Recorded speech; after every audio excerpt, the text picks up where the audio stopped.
on va pouvoir démarrer notre atelier. Est-ce que vous vous attendez à quelque chose? Qui s'attend à quoi? C'est important. Hein? On ouvre nos micros, s'il nous plaît. On lève la main. Je prends vos questions. Je prends vos questions, vos questionnements, vos interrogations. J'ai dit que c'était un temps d'échange et vous allez pouvoir beaucoup parler. Est-ce qu'il y a une première main qui s'est levée? Les plus courageux? Il y a Rachel qui t'a levé là. Rachel. Let's go, Rachel. Son micro est fermé? Oui, ton micro est fermé, Rachel. C'est bon. Ok.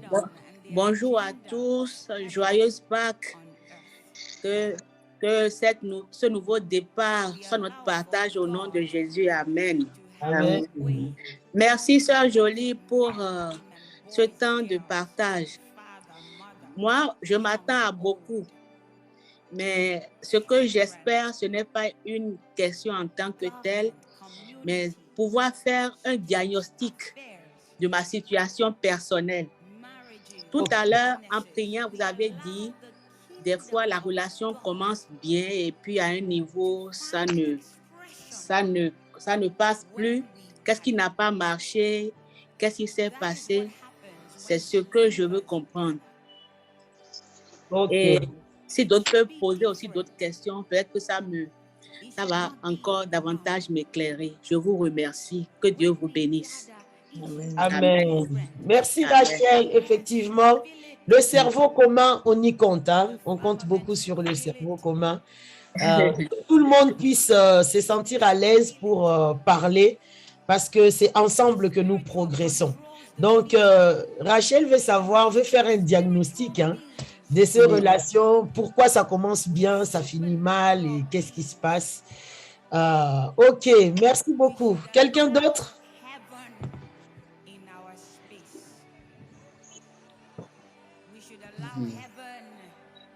On vérifie aussi dans le conversation, hein, peut-être que... Pour l'instant, il n'y a personne qui se manifeste. Il n'y a personne? Ok. On s'attend à quoi? À rien? C'est bizarre ça, hein? On va gaspiller le temps ici alors, hein? Non, pas du tout.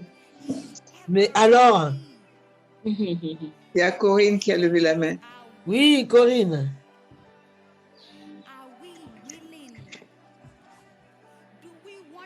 Ton micro est fermé? Oui. Corinne, ouvre le micro, s'il te plaît. Oui, bonjour à tous. Je disais que je m'étais levée une seconde. Je crois que j'ai loupé la question que vous avez posée. Je viens de prendre en cours. C'est une question qui a été posée. Oui, la question était posée. Vous vous attendez à quoi de cet atelier? Bon, pour moi, vu que ça parle de l'écoute, oui. J'ai une relation un peu tendue avec ma fille aînée de 11 ans et je sais pas comment je dois faire pour qu'elle m'écoute. D'accord. Relation tendue. 11 ans. L'adolescence commence. Ok. Corinne, tu t'es pas dit ça, c'est l'adolescence qui a commencé. Hein? Oui, mais moi j'ai pas connu la crise d'adolescence, alors c'est sûr que là, je comprends pas trop pourquoi à un moment donné, les enfants ils décident de se rebeller parce que juste il y a une adolescence. Ok. Bon, tu verras que ça n'a rien à voir. En effet. Amen. Et surtout que toi, c'est pas elle. Hein? Ah. Hein? Parce que moi, j'ai marché au pas, alors je ne comprends pas. Ouais. Ok. Merci beaucoup, Corinne. Ça va être très, très riche, ce que tu soulèves là. Quelqu'un d'autre?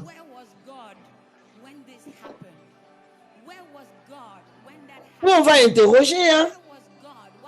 On interroge? Non, quand même pas.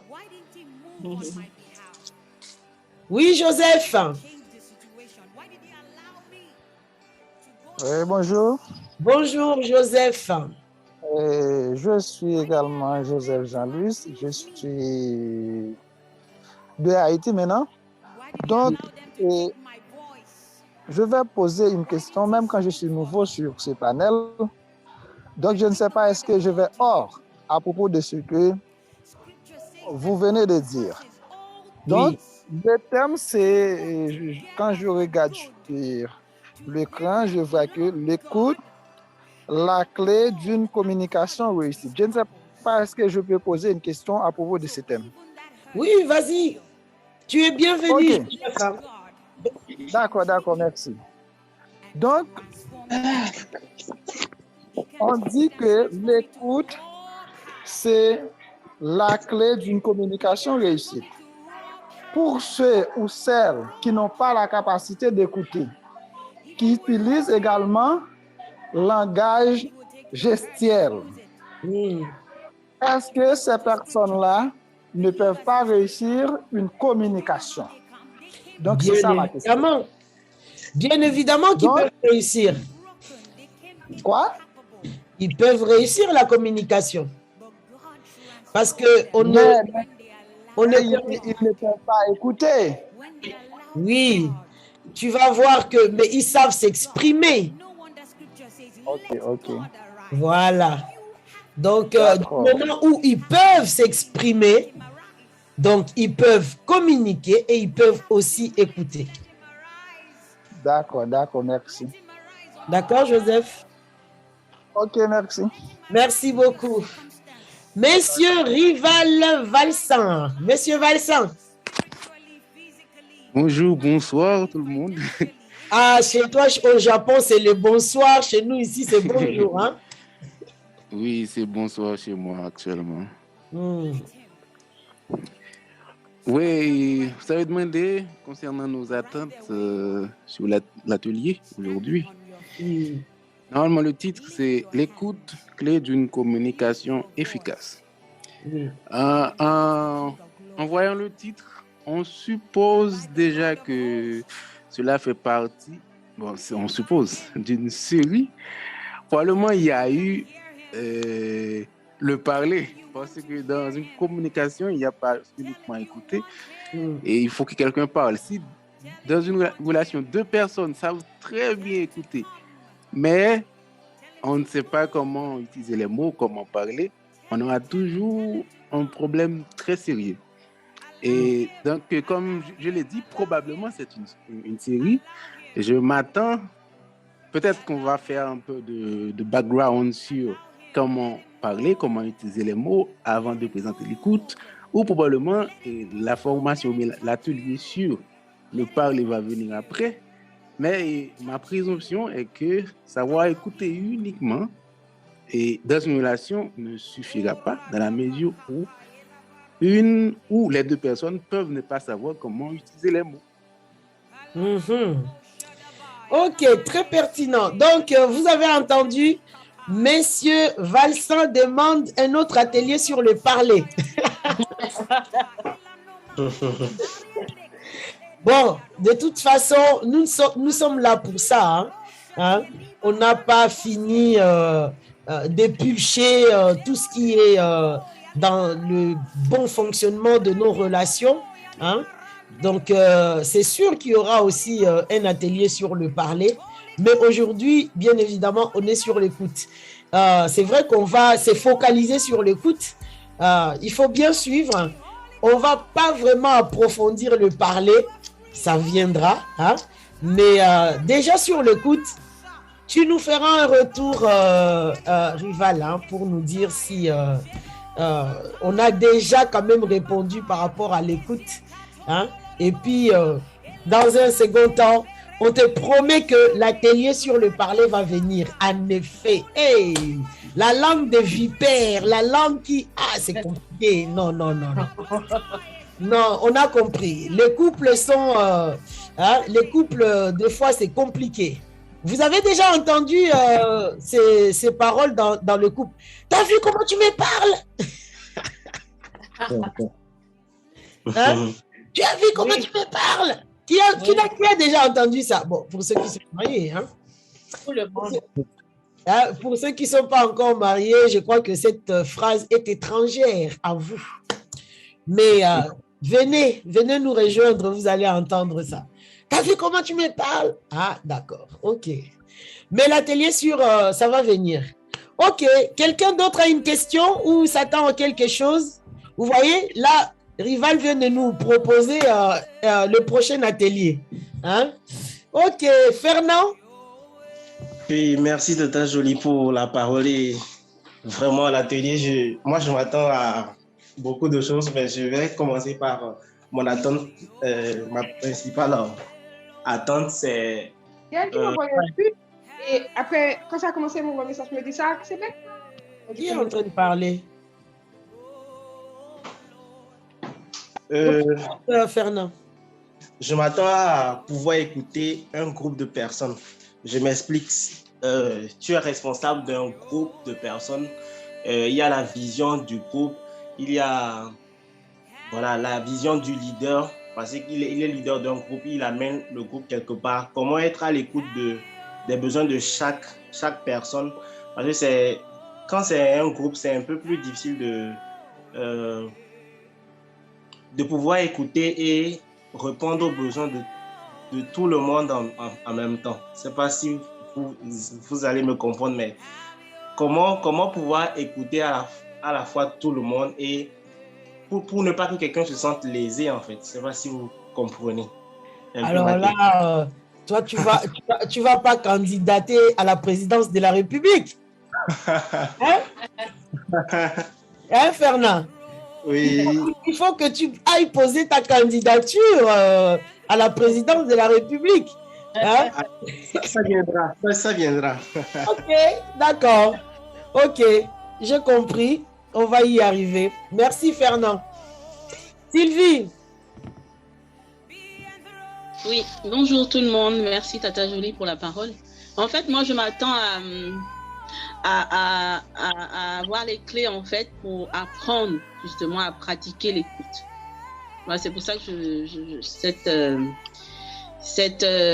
atelier m'intéressait vraiment parce que les pratiques, c'est-à-dire la pratique réelle, quelles sont les étapes que je vais suivre, je vais apprendre, je vais connaître pour pouvoir commencer à avoir une écoute, une écoute réussie. Parce que j'avoue que ça me concerne aussi principalement. Est-ce que tu coupes la parole quand on te parle, tu n'écoutes? Non, j'ai blague. J'ai blague. J'espère que c'est pas ça.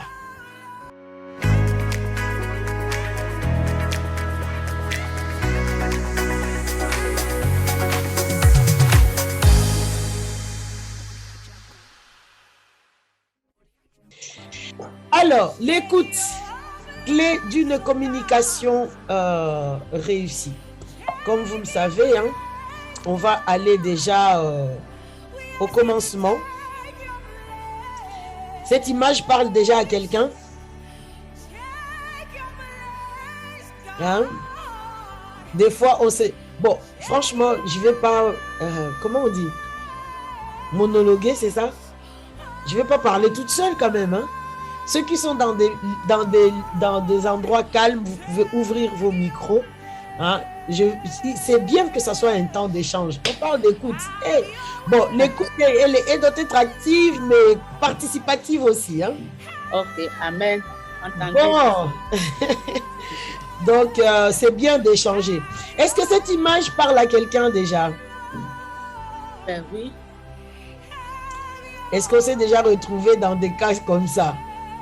Ou c'est toi qui bouches les oreilles pour ne pas vouloir entendre, ou c'est l'autre qui bouche, qui est en train de crier et qui essaye de se faire comprendre. Je pense que ça, c'est une situation du quotidien, hein, que nous vivons pratiquement tous. Hein. Le manque d'écoute ou la mauvaise qualité d'écouter, ce qui est vraiment le point de départ, franchement, de tous les problèmes de notre existence, hein, de tous les problèmes de nos relations, malheureusement.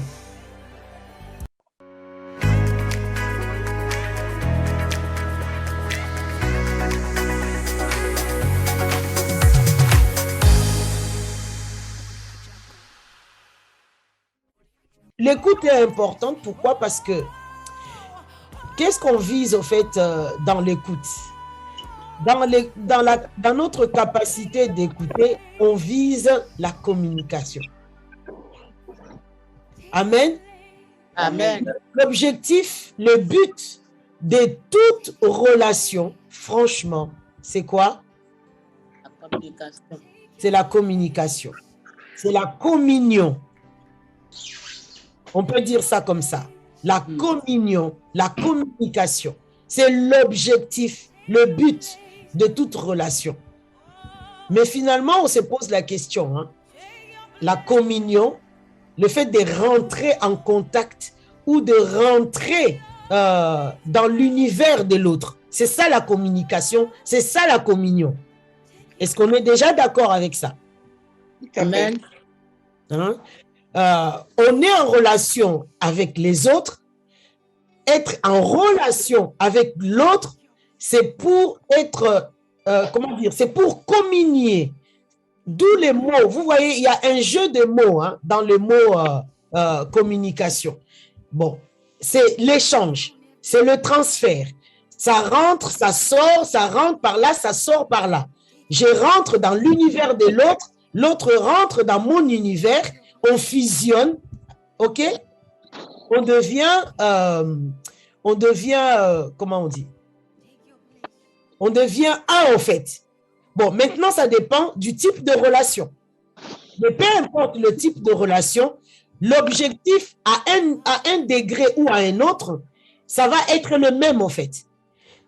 Lorsque c'est une relation d'amitié, on rentre en relation, c'est-à-dire on fusionne aussi avec l'autre. On cherche aussi un genre d'unité avec l'autre.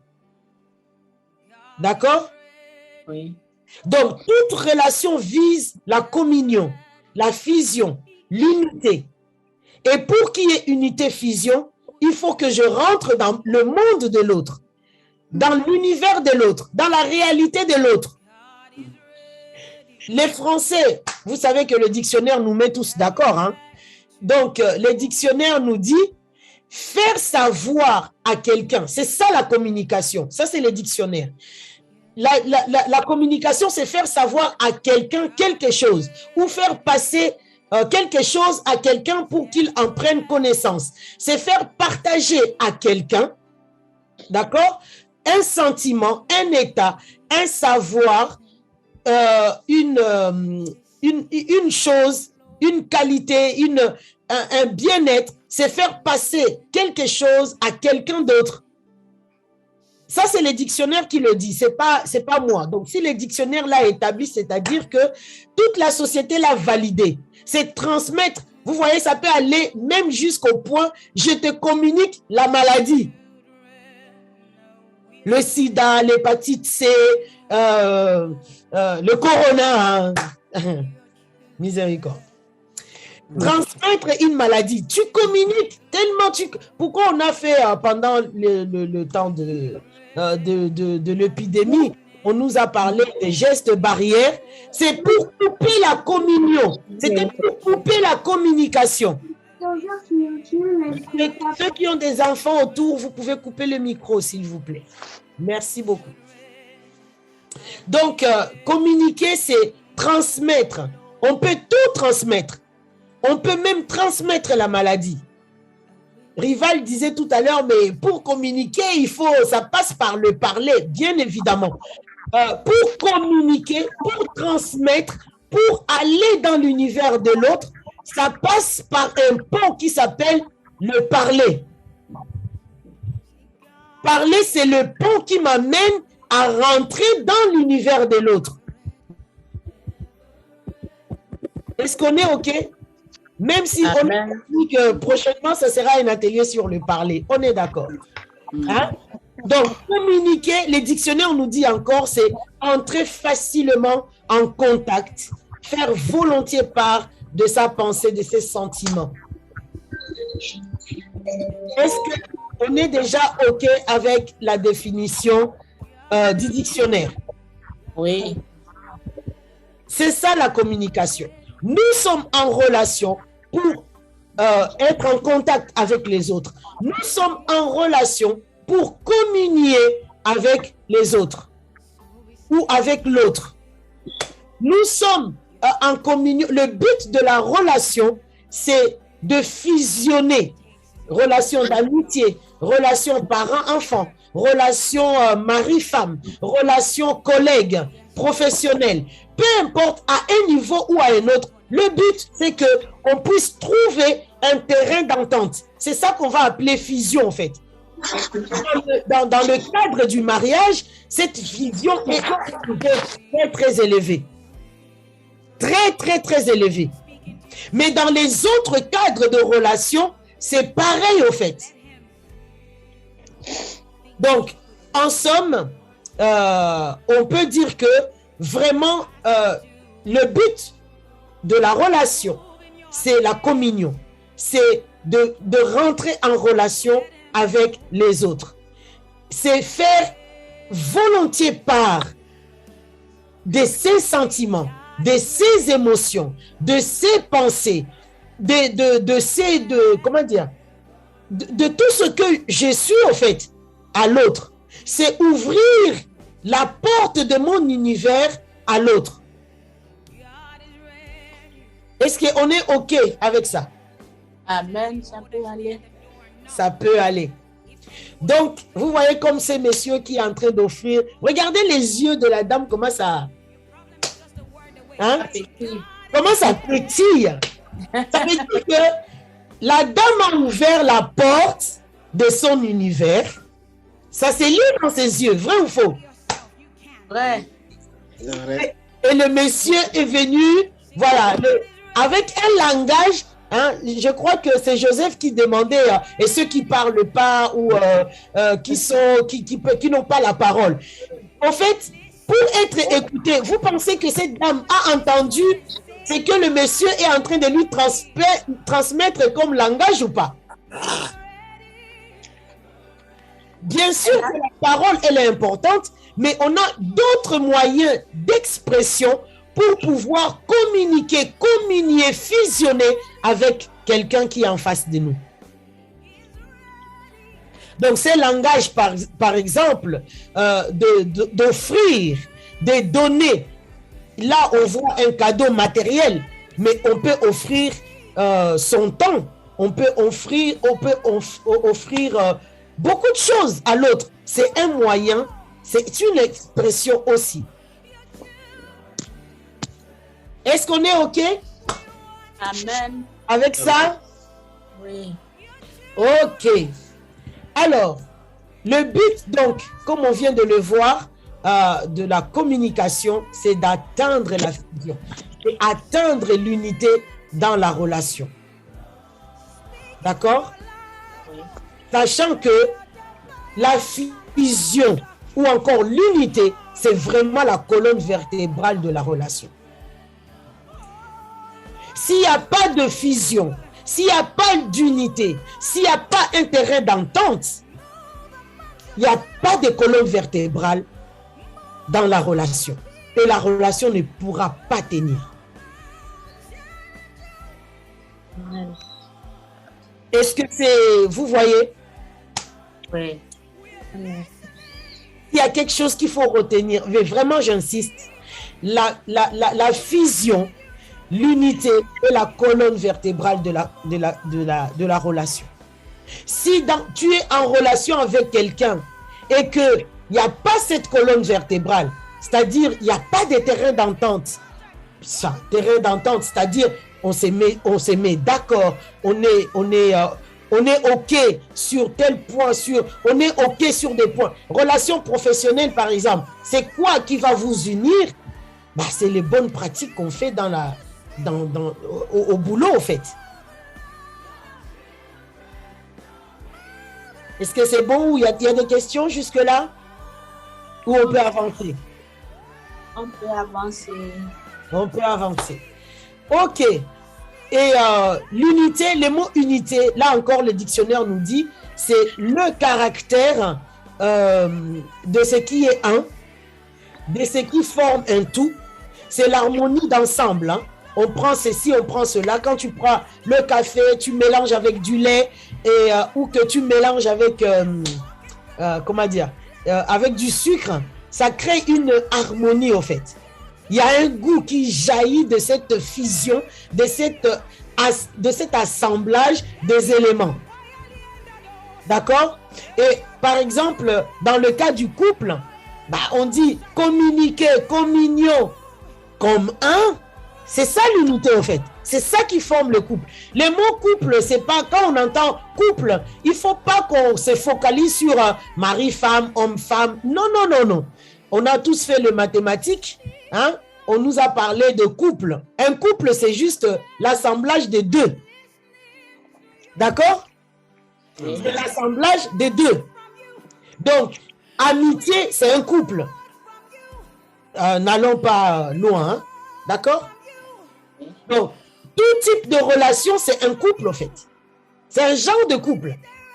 Et dans tout genre de couple, de toute relation, ça nécessite la fusion, ça nécessite la communion, ça nécessite l'unité.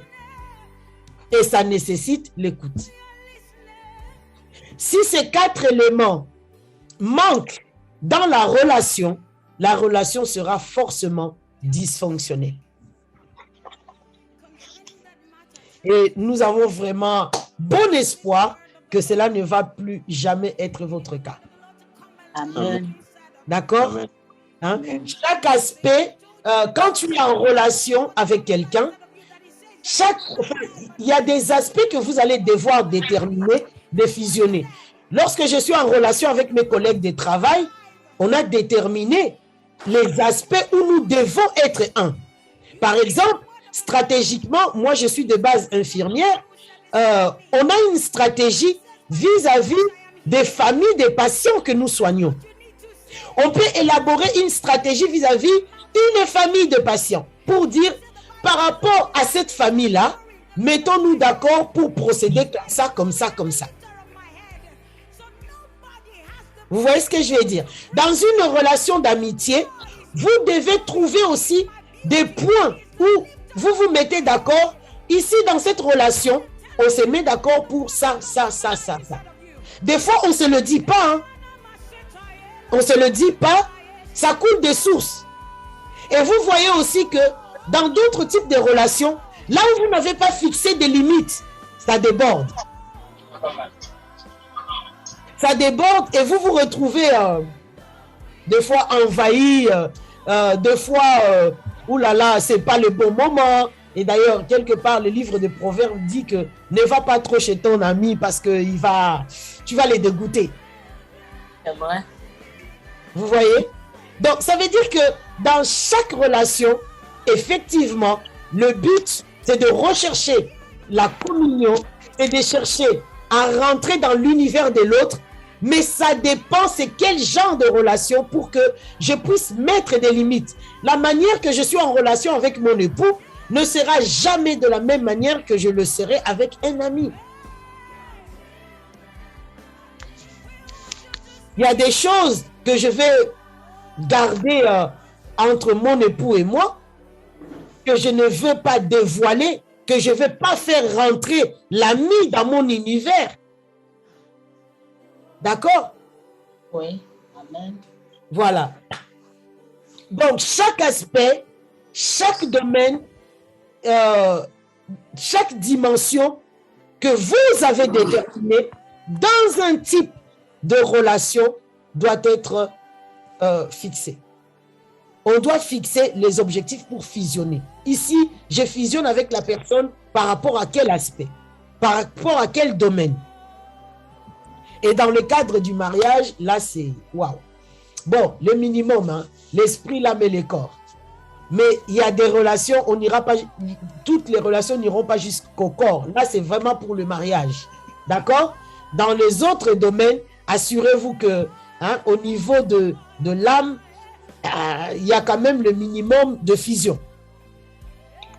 Et tout le reste aussi. Et ça dépend de la relation. Je fusionne pas mon argent avec mes collègues de travail. Je fusionne pas, je sais pas, mes biens avec la personne que je viens faire route ensemble dans le bus parce qu'on était voisins. Je lui donne pas mon code de la carte bleue. D'accord? En plus ça, on parle de l'unité, on parle de la communion, on parle de découvrir l'unité, l'univers de l'autre. Sans écoute, sans la capacité d'écouter, c'est impossible d'atteindre la fusion, d'atteindre la communion. Si on ne sait pas écouter. Est-ce qu'on est d'accord jusque-là? Est-ce qu'on est d'accord? Est-ce qu'il y a des questions? Avant qu'on progresse. Est-ce que c'est clair?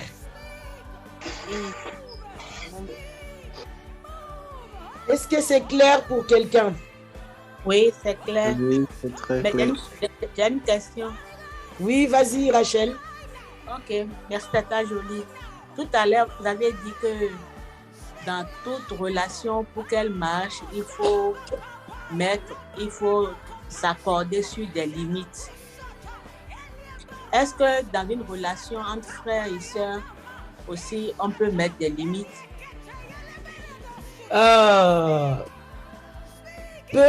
Oh, pardon, j'ai coupé ma caméra.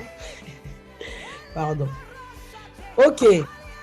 Dans toutes les relations, même si c'est frères et sœurs, oui, il faut mettre des limites. Bon, on parle ici tout type de frères et sœurs. Hein. Frères dans ta famille, frères dans, je sais pas, à l'église. À l'église, frère, peu importe, la sagesse te demandera.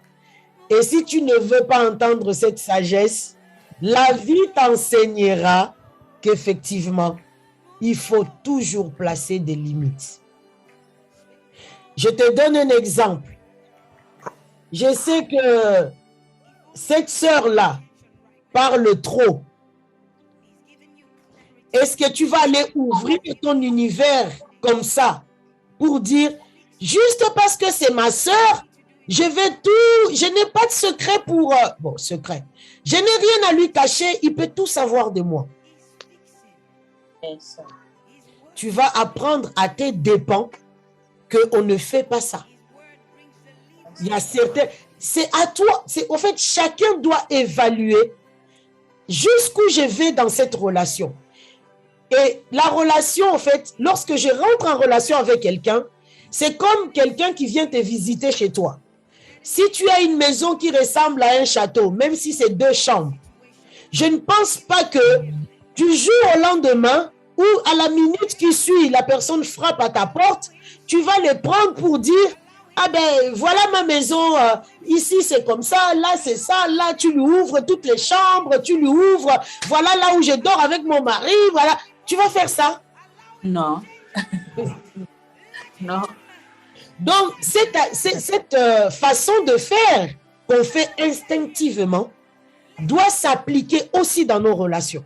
Nos relations. C'est pas du jour au lendemain. Pour que quelqu'un arrive chez toi et que tu commences à lui montrer, ouvrir ta cuisine, et que tu lui ouvres, je ne sais pas, et que tu... Non, il faut que, avant ça, tu as établi une relation de confiance et que tu connais quand même, tu es aussi entré dans l'univers de l'autre et que tu sais que cette personne, je peux lui faire confiance. Lui ou en elle, il n'y a pas ça, il n'y a pas ça, il n'y a pas ça, il n'y a pas ça. Et effectivement, sois attentif à l'écouter.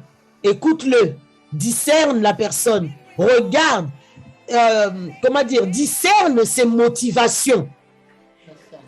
On a toujours dit ici que toute relation fait 4 choses dans ta vie. Enfin, en tout cas, au moins 2 choses. La relation peut te multiplier, la relation peut te diviser, la relation peut te soustraire ou la relation peut t'additionner. Nous devons avoir la sagesse d'évaluer nos relations pour déterminer avec sincérité que cette relation-là, c'est en train de me vider. Si ça te soustrait, où est l'intérêt de rester dans cette relation? Si ça te divise, tu es en relation avec quelqu'un, mais chaque fois que tu parles avec la personne, tu sors de là, tu es dans la confusion. Tu es perturbé, tu es troublé, tu n'es plus sûr de toi, tu es confus. Est-ce que cette relation-là, tu es obligé de rester dedans? Non. Non. J'ai répondu à ta question, Rachel? Oui. Merci, Tata Jolie. Ok. Super, on va avancer. Alors, par contre, la définition que les dictionnaires français nous donnent de l'écoute, du mot écoute, on va passer très rapidement. Bien évidemment, l'écoute, c'est une action. C'est l'action d'écouter. C'est-à-dire la capacité à écouter autrui, à être attentif à autrui, à être réceptif à la parole d'autrui. C'est le fait de détecter par les sons une présence. Donc, la dame au début qui a bouché ses oreilles, qui ne veut même pas entendre les sons, ça veut dire que voilà, il ne veut même pas écouter. Être à l'écoute, être attentif à ce qui se passe autour de soi, tout ça. Capacité d'écouter, de faire attention à ce qui est dit. On n'écoute pas vite fait comme ça. Faire preuve d'une grande écoute, être attentif à ce qu'on entend. Alors, moi, le dictionnaire français, bon, ça dit ce que ça dit, mais ce n'est pas très parlant. Là où on va trouver vraiment des éléments très pertinents, c'est au niveau du dictionnaire biblique. Comment le dictionnaire biblique définit le mot « écoute » ? C'est là que c'est vraiment très riche, au fait.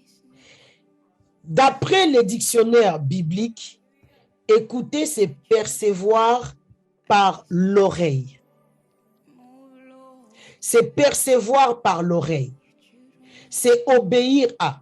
C'est avoir le pouvoir d'entendre.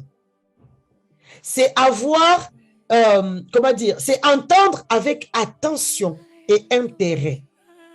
C'est comprendre un langage. Je vous mets ça comme ça vite. Comme ça, on va essayer de revenir dessus.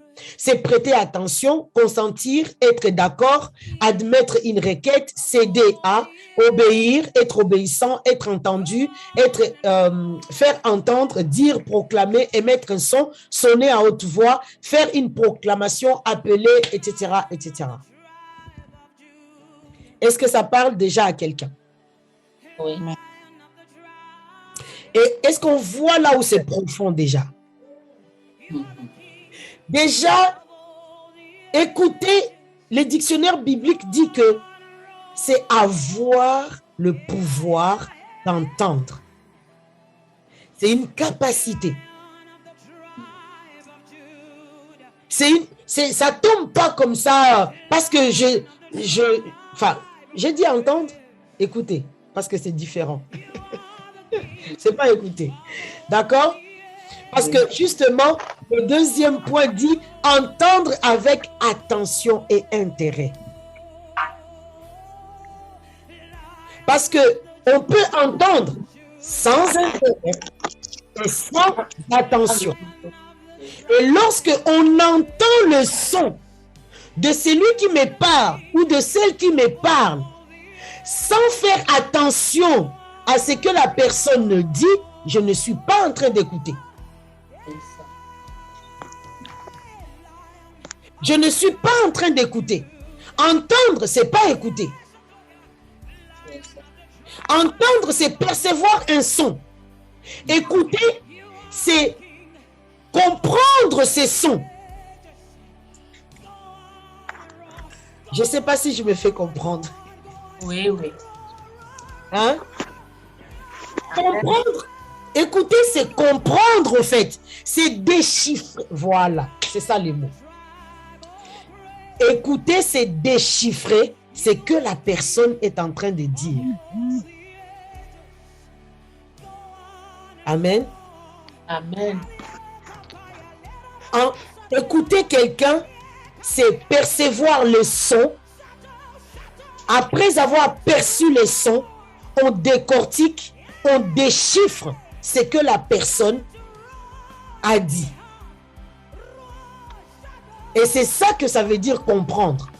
Et si je ne prête pas attention, si je ne réfléchis pas, si j'analyse pas, si je ne vais pas dans le sens de comprendre dans l'univers de l'autre, parce qu'une fois, la personne m'invite au travers des paroles qu'il me dit à rentrer dans son univers. Si je ne m'ouvre pas les yeux pour voir, vous voyez, je vous donne encore un exemple de la vie courante. Tu rentres dans une pièce. Cette pièce est obscure. Ça, c'est entendre. C'est-à-dire qu'on te fait déjà rentrer dans une pièce, dans un univers. Tu es déjà quelque part. Tu perçois déjà. Tu es déjà dans un contexte. D'accord? Tu rentres dans l'univers de l'autre. Ça ne suffit pas, en fait, d'entendre. Écouter, c'est le fait d'allumer la lumière pour commencer à bien comprendre, à percevoir, à discerner. Ah, là où je suis, il y a une chaise, il y a une table, il y a une lampe, il y a ça, il y a ça, il y a ça, et c'est disposé de telle manière, de telle autre, de telle autre, de telle autre. C'est ça, écouter.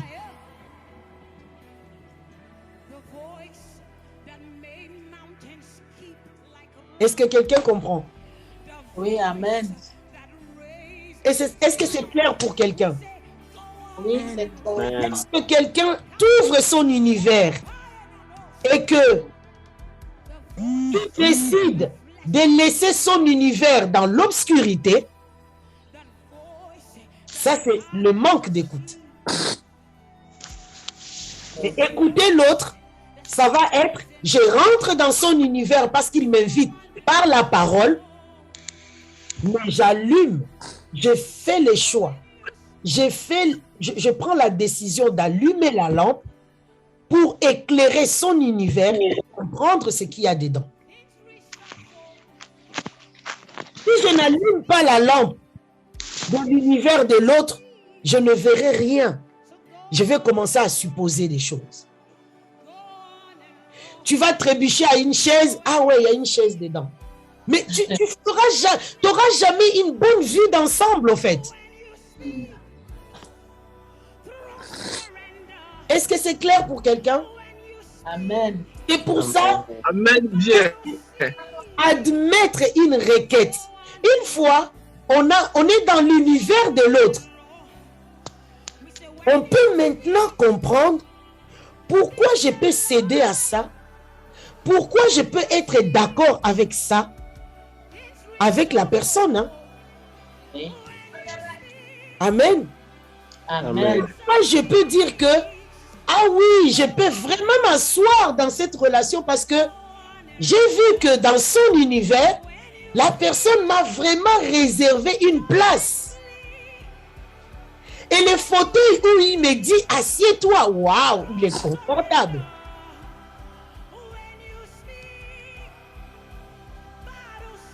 Est-ce qu'on se comprend? Oui. Être entendu, être, comment dire, fait entendre, proclamer, sonner à haute voix, etc., etc. Donc, écouter, c'est pas entendre. Entendre, ce n'est que le début de quelque chose. La finalité, c'est d'écouter. Parce que quand on va arriver au niveau de l'écoute, là, la relation vraiment, elle prend son sens. Là, la relation, elle démarre vraiment.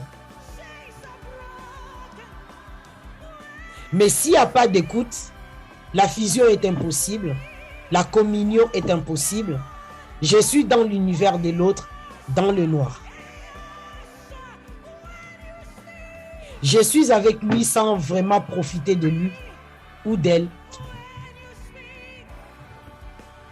Est-ce que c'est bon pour nous? Oui, c'est bon. Et en bref, hein, ce que le dictionnaire biblique est en train de nous dire, c'est que écouter, c'est bien sûr entendre. Pour arriver à l'écoute, c'est apprendre, c'est avoir appris, c'est exaucer. Exaucer parce que c'est se mettre d'accord avec l'autre. C'est accorder à l'autre. Vous voyez? Si je comprends que le fait de me mettre en accord, je fusionne avec l'autre. Et surtout, c'est de comprendre.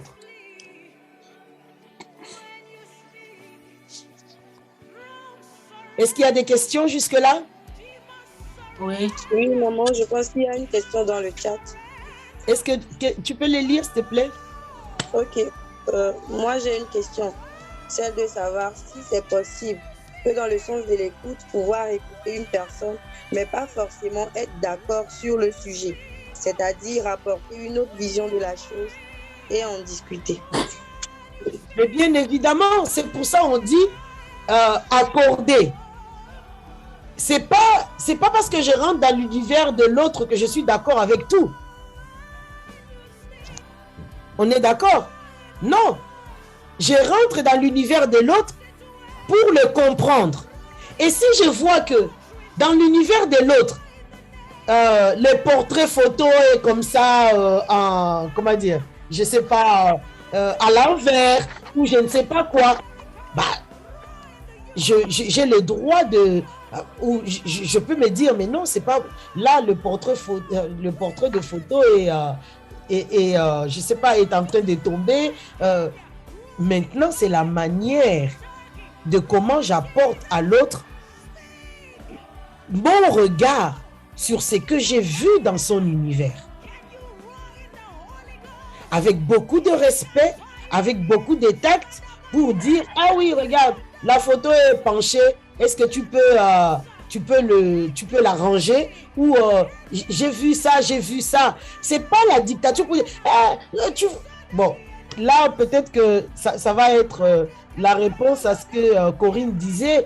Moi, je ne me suis pas rébellée, j'ai marché au pas. Ma fille, c'est pas parce qu'elle a 11 ans, tout ça. Non.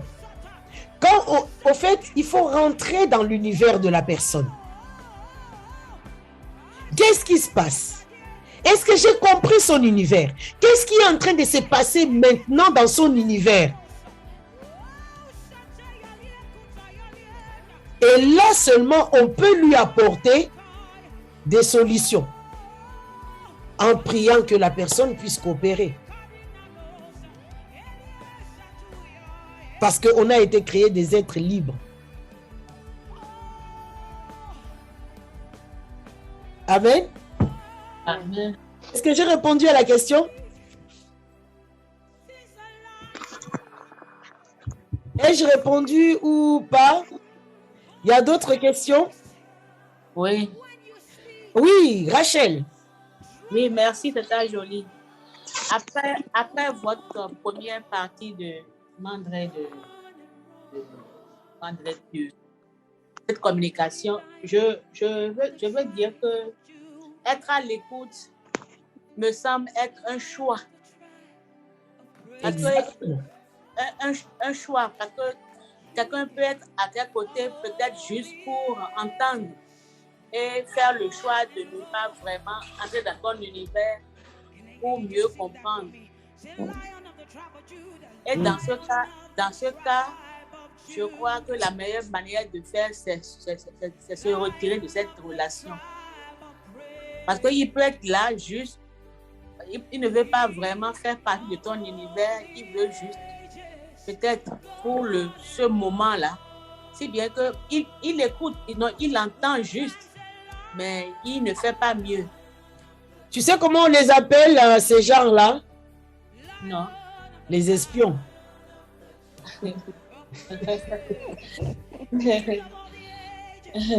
Hein? Les espions. C'est pour ça on dit qu'il faut qualifier toutes les relations. Cette personne est venue chez moi là pour faire quoi? Il est dans mon univers pour faire quoi? Il y a tout type. Hein? Bon, j'ai dit ça comme ça parce que c'est ça qui me vient en premier lieu. Méfiez-vous des gens qui vous font toujours parler vous, quoi. Et qui se dévoilent pas eux. C'est ça. Hein? Ou qui parlent toujours des autres, mais eux, leur univers, c'est fermé avec une porte blindée.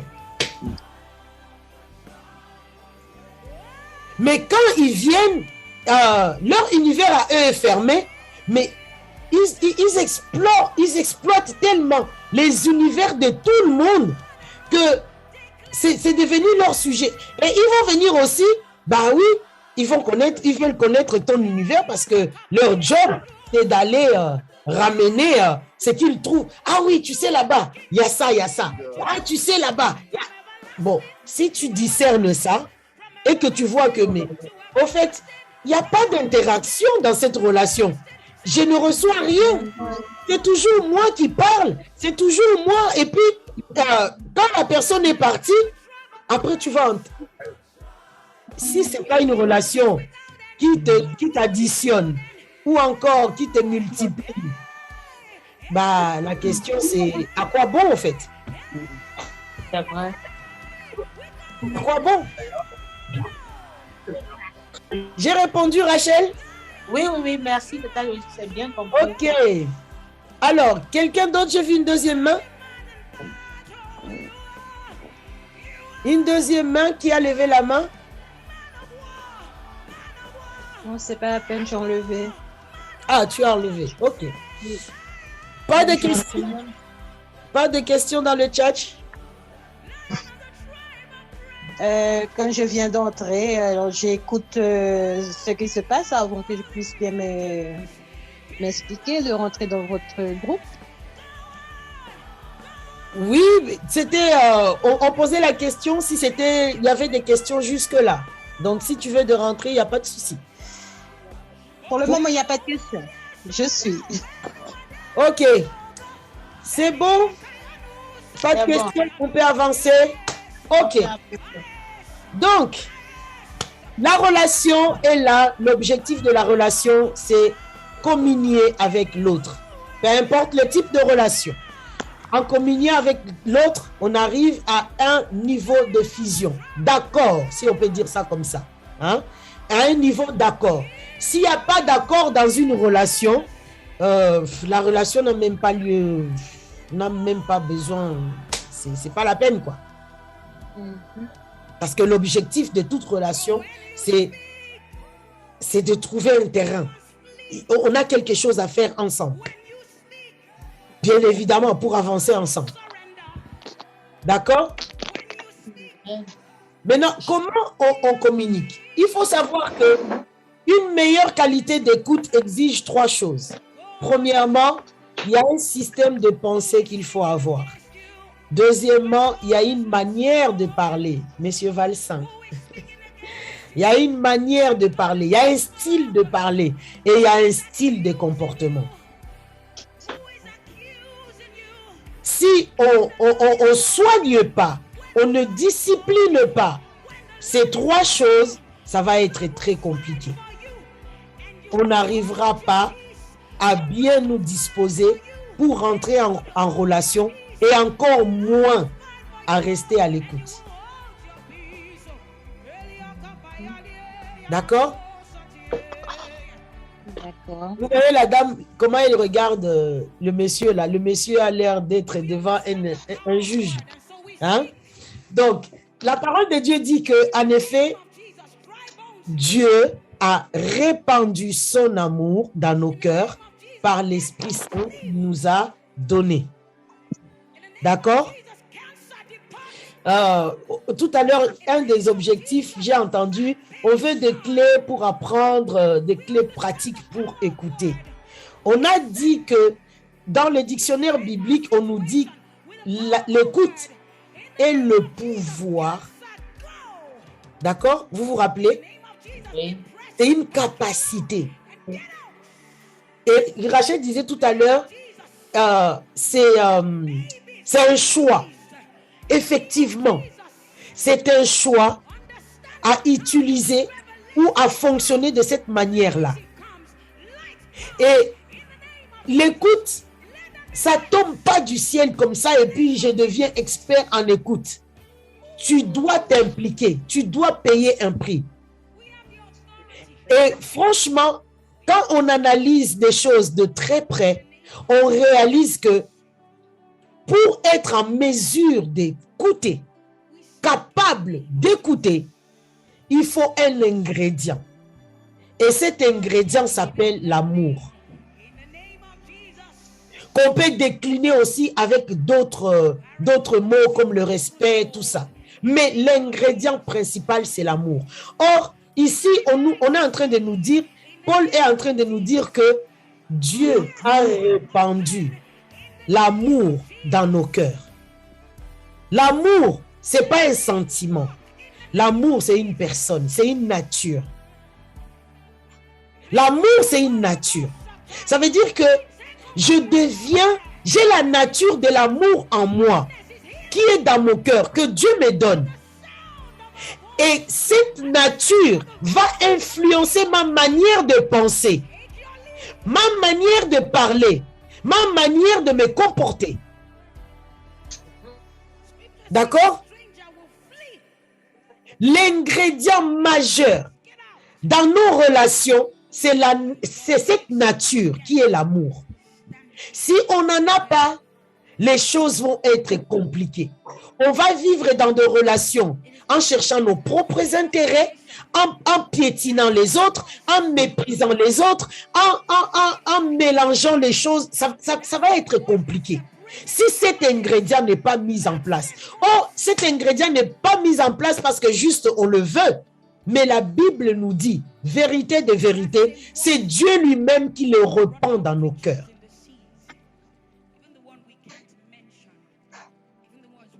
Est-ce que c'est clair? Je me fais comprendre ou pas? Amen. L'Esprit de Dieu en nous, pourquoi Dieu répand sa nature en nous? C'est pour nous rendre capables d'être patients. C'est pour nous rendre... Oh, nous avons des relations, il y a des gens, tu as juste envie de gifler et puis passer ta route. Des gens qui t'irritent, des gens qui te sortent de toi.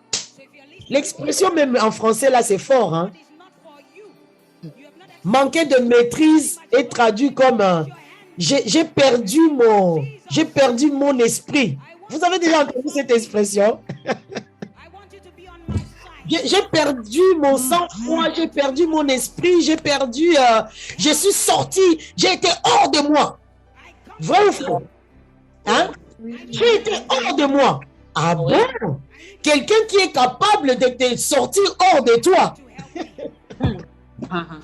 Waouh! Des fois, on utilise les langages, on ne réalise pas leur impact, au fait. Hein? Il m'a énervé qu'il m'a mis hors de moi. Oui. On le dit souvent.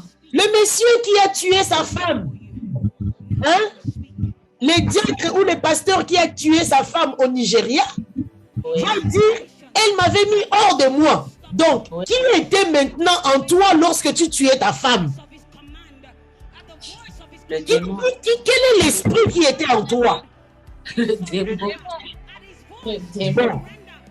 Est-ce qu'on se comprend?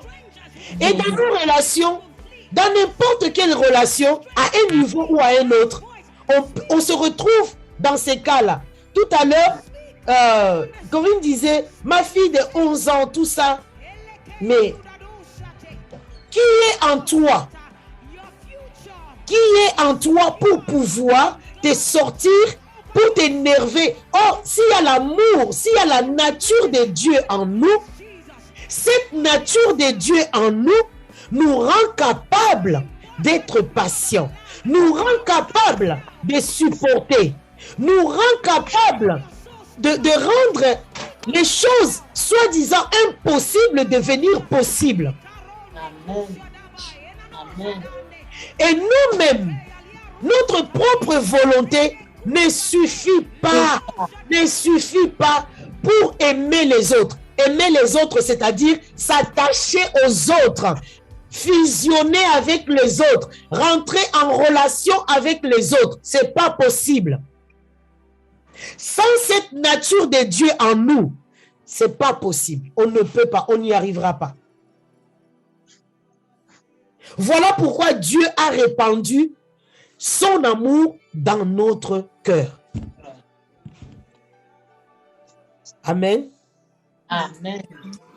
Rappelons-nous qu'il a répandu son amour dans nos cœurs pour nous rendre capables d'aimer, c'est-à-dire de s'attacher, de fusionner, non seulement à lui, Dieu, notre Père, notre source, mais aussi aux autres. La capacité d'aimer les autres n'est pas que par la nature de l'amour que Dieu a répandu dans nos cœurs. Si cette nature de Dieu en nous ne fonctionne pas, nous serons incapables de supporter qui que ce soit. Nous serons incapables de voir du bien chez l'autre.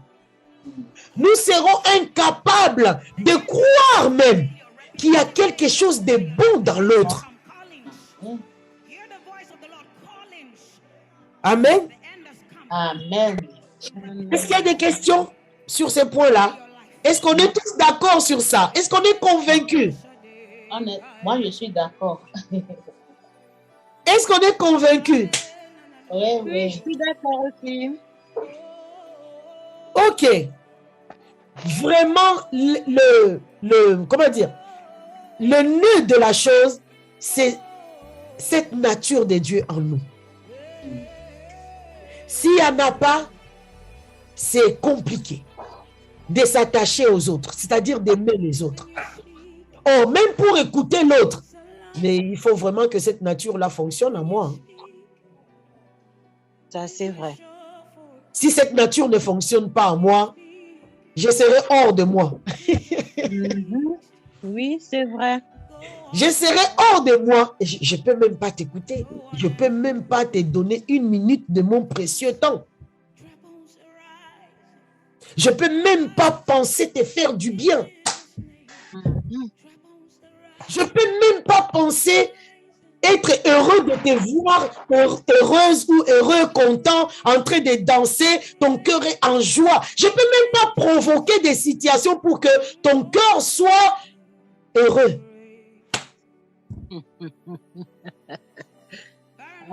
Si je connais ton univers, si je connais l'univers de l'autre, parce que en l'écoutant, je perçois, je vois qu'est-ce qu'il y a dans son univers, je vois qu'est-ce qui peut lui faire plaisir, je vois, si je suis à l'écoute de l'autre, si je connais l'autre, je connaîtrai la personne et je saurai que dans cet univers-là, oh là là, il manque un bouquet de fleurs sur la table de son univers. Ça, c'est vrai. Oh là là là là. Je saurai, si je connais l'autre, je sais l'écouter, je saurai que là, la tête qu'elle fait ou qu'il fait, il a besoin peut-être que je puisse les tapoter sur l'épaule ou que je puisse lui dire, viens, on va aller se balader un peu pour passer 2 minutes avec lui ou avec elle, ou je puisse faire ceci ou cela. Si tu ne me connais pas, tu seras incapable. Oh. Oh. La fusion, l'écoute, c'est impossible de rentrer en relation. Refusons cette mentalité, comme disait Rachel par rapport à sa question, de rentrer dans l'univers de l'autre juste pour exploiter, pour explorer, pour savoir par curiosité. Il y a beaucoup qui veulent rentrer dans les univers de l'autre parce que hey, cette personne m'intrigue. Waouh! Ah, je vois ça. Ouh là là, elle brille. Ah ben, je vais aller encore plus loin pour voir qu'est-ce qui se passe à l'intérieur. Mais en fait, tu viens avec les mauvaises motivations. Oui. Juste comme un explorateur pour venir voir. Maintenant, c'est à toi d'être prudent et de te dire, dans mon univers, je ne veux pas d'explorateur. Mon univers n'est pas fait pour être exploré. Ce n'est pas un musée. Hein? On vient, on regarde tel tableau. Ah ouais, bon. Vous avez déjà entendu dans des conversations, les gens qui vont vous dire, ah oui, je le connais. Je le connais, lui. Je connais.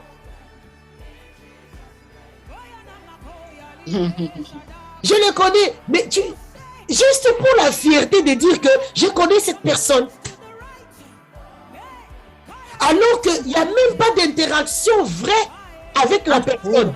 Oui, parce que la personne est connue, la personne est... Combien de gens se prévalent? Ah ouais, moi je connais François Mitterrand. Hein? Bon, François Mitterrand n'est plus là. Hein? Je connais, je sais pas, Lionel Messi, je connais, je sais pas quoi, je connais, juste pour prendre un peu la gloire qui est chez l'autre, et puis c'est l'attribuer, quoi. Je suis pas n'importe qui non plus, hein, parce que je connais un tel, je connais un tel, je connais un tel.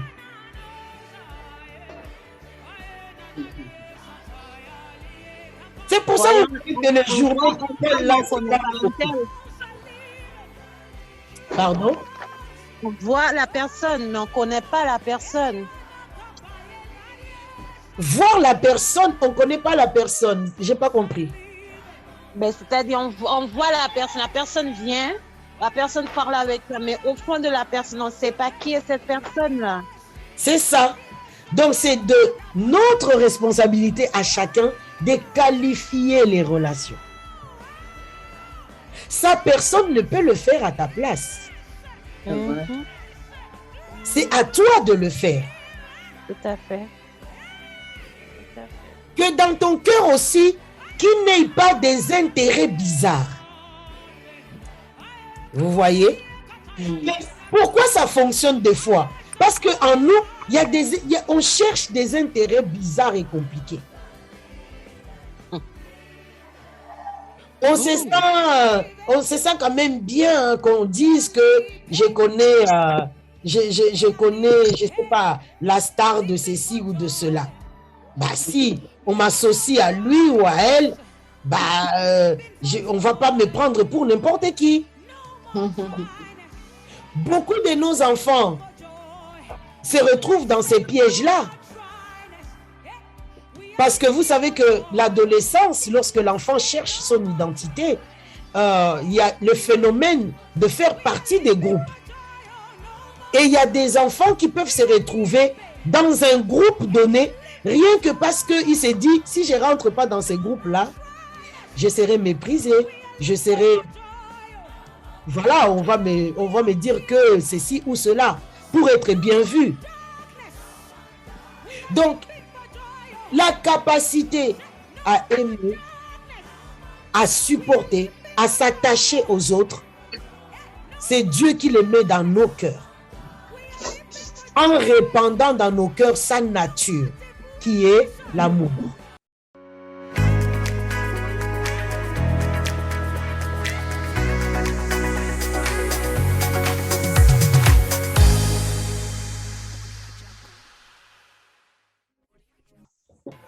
Comme il n'y a pas de question, pour marcher dans l'amour, selon cette nature de Dieu, il y a deux choses qui sont super importantes à savoir et apprendre. Premièrement, il faut seulement demander à Dieu d'approfondir, de faire grandir cette sémence, cet amour, parce que Dieu l'a sémé en nous, d'accord? Oui. Il faut vraiment le demander. Dis-toi, sois humble et reconnais que c'est impossible par toi-même d'avoir ce type de nature. C'est pas possible. Tu peux pas l'avoir, tu peux même pas l'acheter.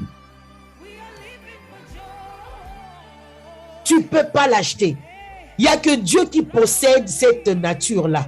Et si tu la veux, pour te rendre capable de t'attacher aux autres, tout ça, il faut aller demander ça à Dieu. Il n'y a que Dieu pour le donner. Et il les donne gratuitement. Amen. Amen. Il les donne gratuitement. Et il les donne à tout le monde, à celui qui lui demande. Donc ne t'en prive pas, s'il te plaît. Sinon, tu vas passer ton temps à tâtonner dans toutes tes relations.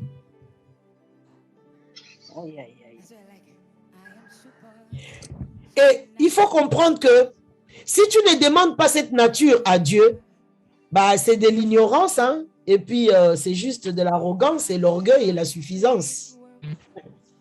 Parce que, comme je l'ai dit tout à l'heure, il n'y a que Dieu qui est en mesure de nous donner ce type de nature. Et il n'y a que ce type de nature qui fait fonctionner une relation. Les autres, c'est juste du bricolage. Moi, je l'ai expérimenté. Celui qui veut l'expérimenter, va expérimenter. Essaye, sans la nature de Dieu, un amour authentique sans intérêt. Un amour qui respecte les autres. Un amour qui rentre vraiment dans l'univers de l'autre pour comprendre l'autre afin d'adapter ma position par rapport à l'autre. Si je sais que si je dis tel mot à l'autre, ça va les blesser, je vais m'abstenir. Je ne vais pas le dire. Parce que je connais son univers. Parce que je sais que si je lui dis ces mots, ça va les vexer. Ça va les blesser. Donc si je le dis, il faut vraiment avoir une autre nature en toi pour le faire. Et cette nature, ça s'appelle de la méchanceté. Exactement. Exact. Aïe, aïe, aïe. C'est vrai. On n'explore pas l'univers de l'autre juste pour savoir. Je le sais. Maintenant que je le sais, que je connais son univers, mes actions vis-à-vis de la personne deviennent intentionnelles, deviennent volontaires, avec l'objectif de lui faire du bien pour que la relation marche, pour que la relation fonctionne, pour que la relation soit productive.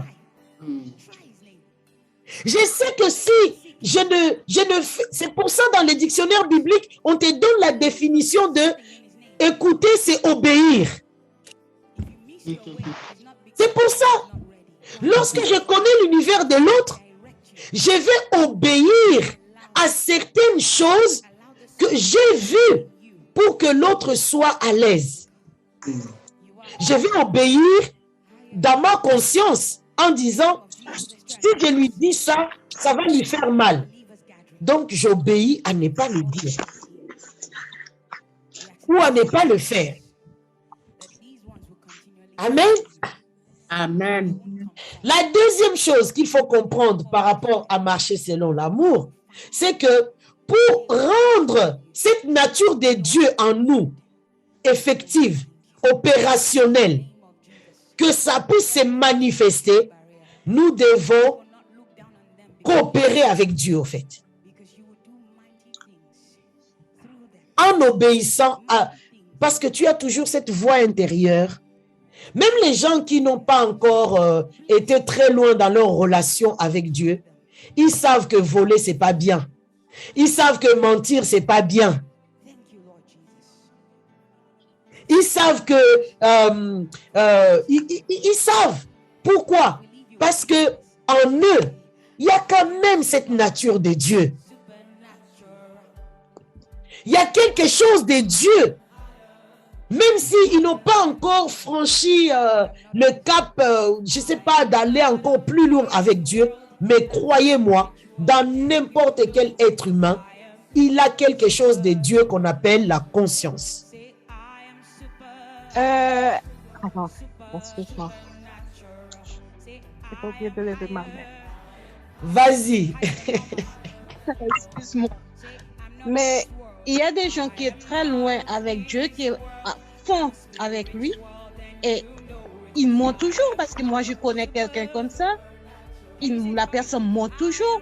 il y a toujours quelque chose qui sort de leur bouche. Ils mentent.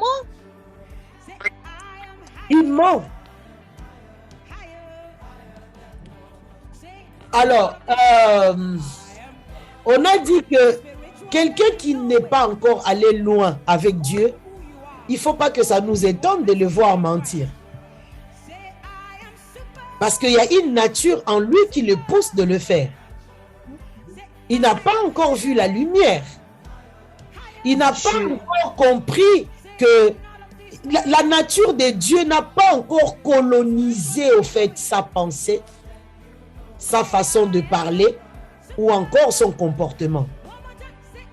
C'est une autre nature qui les domine ou qui les colonise au fait. C'est pour ça qu'il montre ça par son comportement et c'est par sa façon de parler ou de penser. Donc ça ne doit pas nous choquer. D'accord? Oui, j'ai compris. Mais c'est quelqu'un qui est à fond dans l'église, qui a été très loin. Et la personne parle comme si la personne lit la Bible sans regarder dedans. La personne connaît les mots des paroles de Dieu. La personne sait ce qu'il doit faire, ce qu'il ne doit pas faire. Et malgré ça... Alors, ma soeur, tu vois notre deuxième point, des choses à faire. On nous dit que pour que la nature, cette nature de Dieu, puisse te coloniser, puisse coloniser cette personne, puisse les contrôler même, si on peut dire, Dieu ne va pas le faire comme un dictateur. Il faut que la personne coopère avec Dieu, soit d'accord avec Dieu pour que Dieu puisse répandre vraiment sa nature en lui. Mais si la personne refuse, là aussi on est en train de parler d'écoute et tout. Ça veut dire que déjà la personne n'écoute pas Dieu au fait. D'accord. Ah ben j'ai bien dit, ok. Voilà. La personne entend Dieu, mais il n'écoute pas Dieu. Parce que quand tu écoutes Dieu, tu obéis à ce que Dieu te dit. Donc il faut que la personne coopère. Il faut que la personne demande aussi de dire à Dieu, mais vraiment, domine, contrôle-moi, je veux ta nature, change ma pensée, bouleverse mon système de pensée, mon comportement. Mais si la personne ne le demande pas, Dieu n'est pas indicateur pour le faire. Et si la personne ne le veut pas, Dieu ne le fera pas. Personne de nous ne peut changer s'il ne coopère pas avec Dieu. Personne. D'accord. Je suis d'accord avec toi, ma soeur. Voilà. C'est pour ça qu'on peut aller à l'église. Le frère qui a étranglé sa femme nigérienne, il était même diacre. Hein? Si c'est pasteur, je ne sais pas quoi. Tu vas dire quoi? Il s'est levé, servir, tout ça. Mais aller à l'église ne veut rien dire. Être au milieu de je sais pas moi, ça veut rien dire. Jésus a dit, vous les reconnaîtrez. Tu reconnaîtras chaque personne par les fruits qu'il porte. Parce que chacun de nous, nous sommes comme des arbres. Et les arbres que nous sommes, nous portons des fruits. Si sur cet arbre-là, c'est un manguier, et toi tu vois des avocats, dis-toi qu'il y a un problème. D'accord? Si tu vois des tomates sur un pommier, il faut fuir. Tu dois te dire, mais il y a quelque chose qui ne va pas. Et ne te laisse pas scandaliser parce que tu vois ça. Comprends tout simplement que vraiment, il ne laisse pas Dieu changer sa nature. Et ne perds pas ton temps. Tu peux perdre ton temps dans l'intercession. D'ailleurs, ce n'est pas du temps perdu. Il faut prier pour la personne. Et si la personne te donne l'opportunité de lui parler, tu peux lui parler pour lui dire, mais frère, ton arbre là, c'est un pommier, mais je vois des tomates, c'est compliqué. Hein? Hein? Tu ne peux pas mettre les choses en adéquation. Va un peu écouter Dieu, quoi. Mais prie pour la personne Et si la personne te donne l'opportunité de lui parler, parlez-lui. Est-ce que j'ai répondu à ta question? Oui, master, merci. Super. Georges avait levé la main? C'est Georges qui avait levé la main tout à l'heure. J'ai baissé déjà. C'est Georges qui a parlé. Ah, c'était Georges. Là, c'est Georges qui parle. OK, d'accord. Okay. Merci beaucoup. Il y a quelqu'un d'autre qui a levé la main ou on passe? J'ai une toute petite question. Oui, c'est... Vas-y. Oui, j'ai beaucoup entendu la dame dès le commencement qui a parlé de son enfant de 11 ans. Oui. Et je suppose, bon, je m'attends à ce que cette dame va recevoir quelque chose qui est beaucoup plus sur l'art de se faire écouter. Et c'est surtout ce qu'elle a besoin, parce que c'est pas elle qui ne veut pas entendre, c'est l'enfant. Donc j'espère qu'à travers l'atelier, elle aura quelque chose sur l'art de se faire écouter. C'est un problème que beaucoup de gens ont. Des fois, on parle, mais ceux qui entendent ne nous prennent pas au sérieux. Peut-être que le problème est de nous. Donc, il faut développer cet art de se faire écouter. Une deuxième chose, c'est, j'aimerais savoir, à un moment donné, quelqu'un peut entrer et me parler, mais je ne me sens pas disponible à écouter. Comme on l'a dit, écouter, c'est une capacité, un pouvoir. Donc, si je ne me sens pas disponible à écouter en ce moment, qu'est-ce que je dois faire? Il faut être sincère avec la personne et lui faire comprendre que là, je suis saturé, je ne peux pas. Mettons ça plus tard. Oui, je suis d'accord. Tout simplement. Il faut être... La relation, ce n'est pas là pour nous mettre mal à l'aise. Il faut vraiment aussi cet aspect de liberté dans la relation. Hein? Il faut lui faire savoir que je ne suis pas disponible, enfin, je ne peux pas maintenant, mais je reviens, Et quand tu vas mieux te sentir, c'est à toi de retourner voir la personne pour pouvoir lui permettre de te partager ce que la personne voulait te partager. Je suis d'accord. C'est d'accord. OK. Alors, pour le premier point, effectivement, il y a ça, c'est autre aspect, l'art de se faire écouter. Mais ce qui est vrai, mais je veux que chacun de nous ici, nous puissions d'abord commencer par nous-mêmes. Que nous puissions nous remettre nous-mêmes d'abord en question, avant d'aller questionner si les autres nous écoutent ou pas. Est-ce que moi j'écoute? Étant parent, parce que vous savez, ce qui joue les pièges, moi-même je suis parent, j'ai 7 enfants à la maison. Et je peux te garantir que l'art de se faire écouter là, c'est quelque chose. Et j'ai appris avec chacun d'eux que la première des choses maintenant que j'ai fait maintenant, c'est de pouvoir m'assurer que si moi-même je suis à leur écoute. Ou à l'écoute de chacun. Parce que c'est pas parce que c'est l'univers de l'enfant que l'enfant doit absolument suivre à l'aveugle, au fait. L'enfant a aussi ses besoins. Des fois, nous, adultes, on se positionne en se disant, je lui donne à manger, je lui achète ça, je lui ai fait cadeau, j'ai fait ça, j'ai fait ça. Ça doit suffire pour qu'elle soit heureuse. C'est ça l'arrogance. C'est ça l'orgueil, au fait. Jésus dit que si vous voulez être grand, soyez comme des enfants. Que celui qui veut être grand, qu'il soit les serviteurs. Dans les rapports parents-enfants, les propos d'aujourd'hui, c'est de nous apprendre à être des serviteurs de nos enfants. Dans cette posture-là. Parce que si on est dans la posture où nous servons, nous sommes des serviteurs de nos enfants, nous allons nous disposer à être à leur écoute. Mais si on se positionne comme des autorités, il faut qu'ils nous écoutent, on ferme déjà la porte. Et Dieu sait que l'adolescence, c'est compliqué. À nos parents, en fait, c'est pas aussi compliqué, en fait, parce que juste en passant très rapidement, il faut comprendre une chose. Nous sommes des êtres créés libres. Dieu nous a créés libres. Il nous a créés vraiment à vivre avec dans cette perspective.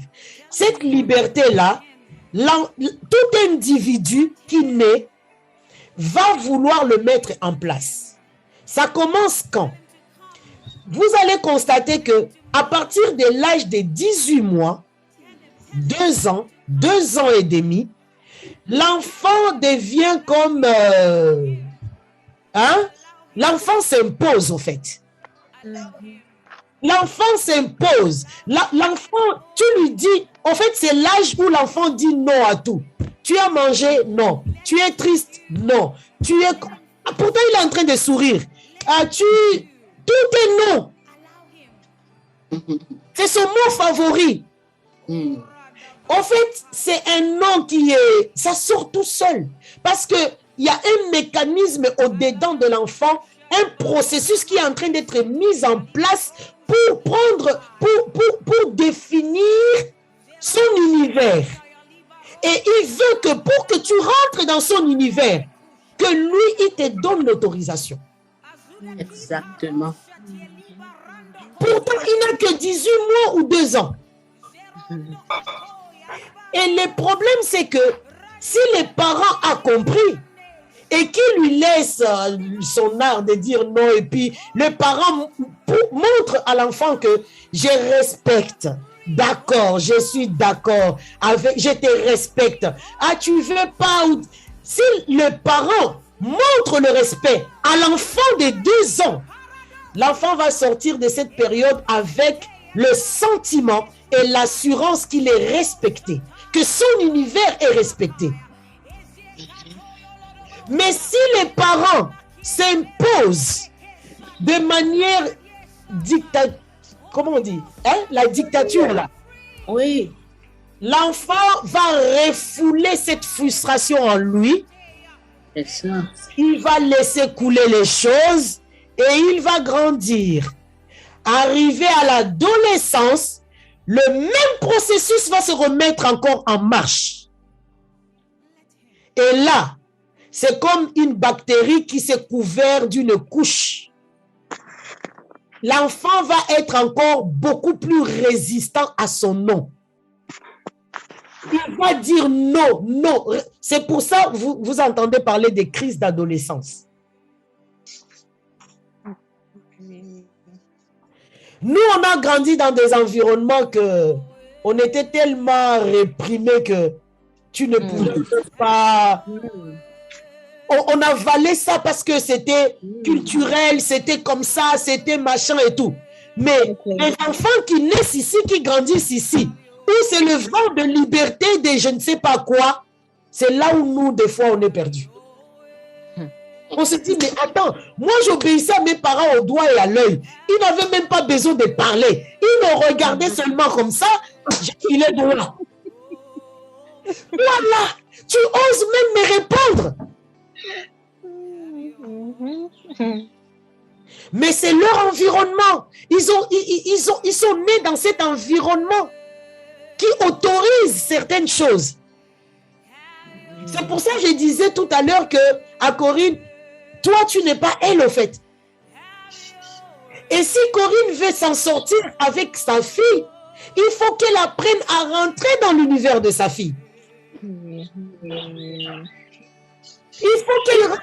Dans quel environnement elle est née, dans quelles conditions, qu'est-ce qui se passe à l'intérieur de son environnement. C'est ça, en fait. Lorsqu'elle va cerner l'environnement de l'enfant, et qu'elle va commencer à adapter ses actions, là, elle pourra parler de l'art de se faire obéir.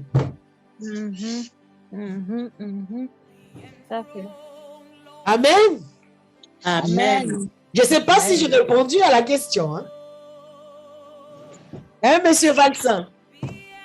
Oui, ça va. Je ne sais pas si madame est satisfaite également. Ah oui, madame. Est-ce que c'est bon, Corinne? Tout à fait, oui. Merci beaucoup. Voilà. Merci. Donc, dans un premier temps, ça va être toi qui as compris, toi l'adulte, qui va faire la démarche pour que la relation s'améliore. Mais tu ne vas pas mettre ça sur l'enfant, obéir pour obéir, en fait. Et faites très attention. J'attire l'attention aux parents. Nous sommes arrivés à un point, nous sommes en train de les constater tous, que les enfants, l'environnement les pousse à la rébellion, tout ça. Faites très attention parce que là aussi, c'est une stratégie de l'ennemi. Parce que si on te pousse à commencer à, comment dire, à t'énerver sur tes enfants, tout ça là, et que tu ne rentres plus dans leur univers pour répondre concrètement à leurs véritables besoins et tout, tu vas finir par les maudire. Oui, ça c'est vrai. Et si tu maudis tes enfants, c'est une manière de les livrer à Satan. C'est vrai. Ils n'auront plus la protection, ta protection. Le diable dira, elle me l'a donné. Et c'est là que l'ennemi va s'emparer des enfants. Même si l'enfant est compliqué, je ne sais pas comment, demande à Dieu, répands ton amour dans mon cœur, répands ta nature dans mon cœur. Et Dieu va augmenter ça pour te donner la capacité de tout supporter. Amen. De tout endurer. Amen. Et tu peux proclamer, on a vu l'écoute, dictionnaire biblique, écouter c'est proclamer. Et tu peux proclamer, mon enfant, je ne le lâcherai pas. Tu continues à les réclamer dans la prière. Tu continues à lui montrer, à lui manifester de l'amour. Tu continues. Amen. Amen. Ok. Avançons. Oh là là, j'avais vu la main de Fernand lever, il l'a baissé. Je ne sais pas si on a répondu à sa question. Rachel, on est en train d'atterrir. Rachel, c'était quoi? Oui, je voudrais seulement dire à la sœur Corinne que, comme vous l'avez dit tout à l'heure, c'est juste un temps. Et avec l'amour de Dieu en soi, on passe ce temps sans trop de difficultés. Amen. Amen. Merci beaucoup. Merci beaucoup, Rachel. Merci.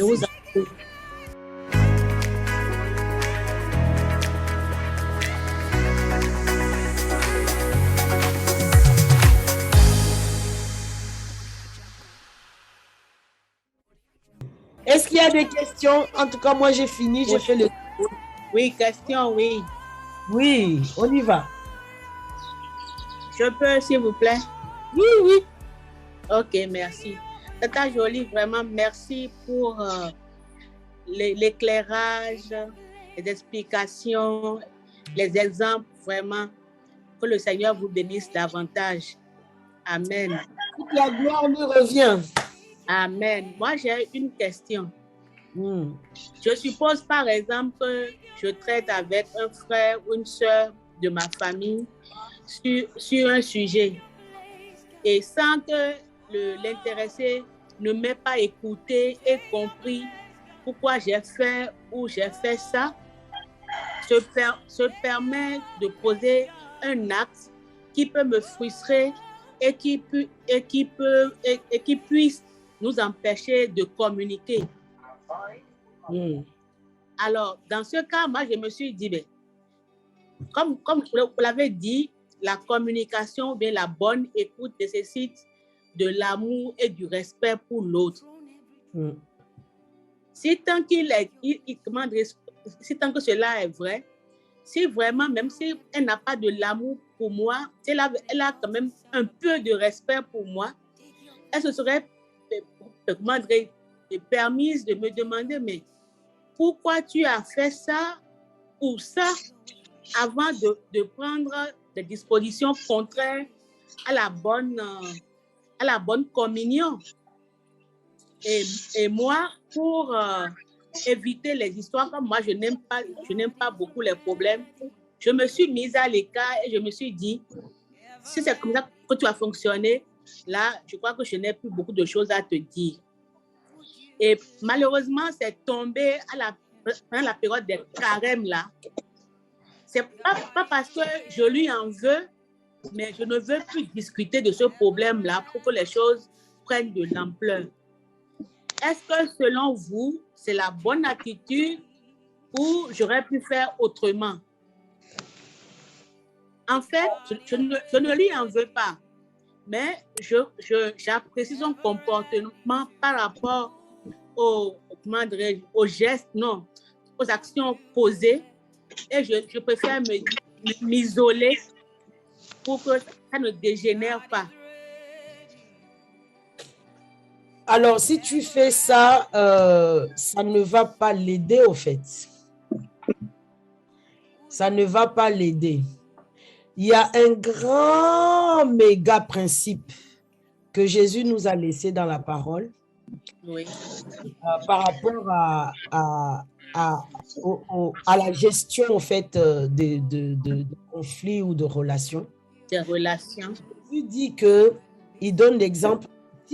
Si toi, comme toi, tu es en train de juger qu'il a mal agi, c'est toi qui es en train de constater ça et de te dire ça.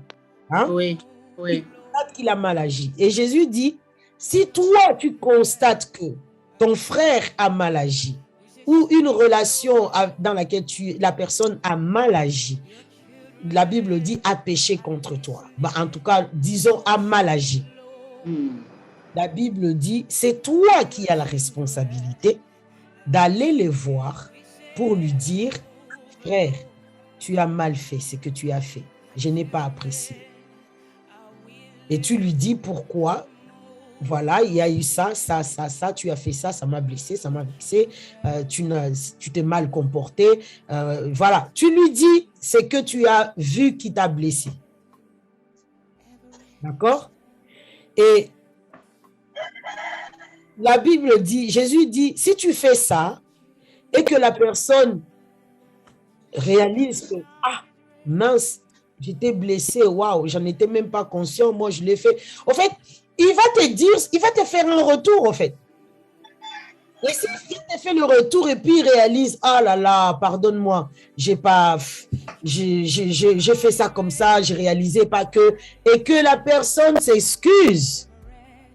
Jésus dit, tu as très bien fait et tu as gagné quelqu'un. Tu as établi la paix. Tu vois? Maintenant, pour te dire qu'il ne faut pas se retirer comme ça pour se retirer. Hein. Si Jésus dit, il pousse, il dit, si tu lui parles et que la personne refuse de t'écouter pour dire, ah, quitte là, c'est comme ça, il dit, par amour, hein, ne les laisse pas comme ça. Va chercher un témoin. Redis-lui ce que tu lui as dit devant un témoin. S'il écoute maintenant, parce qu'avec l'appui du témoin, le témoin va commenter aussi pour lui expliquer encore, pour le persuader que tu as vraiment mal agi. Si vous arrivez, vous aurez gagné le frère. D'accord? Oui. Maintenant, s'il n'écoute pas un témoin, Jésus dit, prends encore un autre. Il y a 2 témoins, je crois. Hein? Prends encore un autre. Et après, il dit à la fin, si vraiment il n'écoute pas et qu'il campe sur sa position, qu'il a bien fait les choses et que c'est comme ça, va parler à l'assemblée. Va parler à l'église, si c'est à l'église.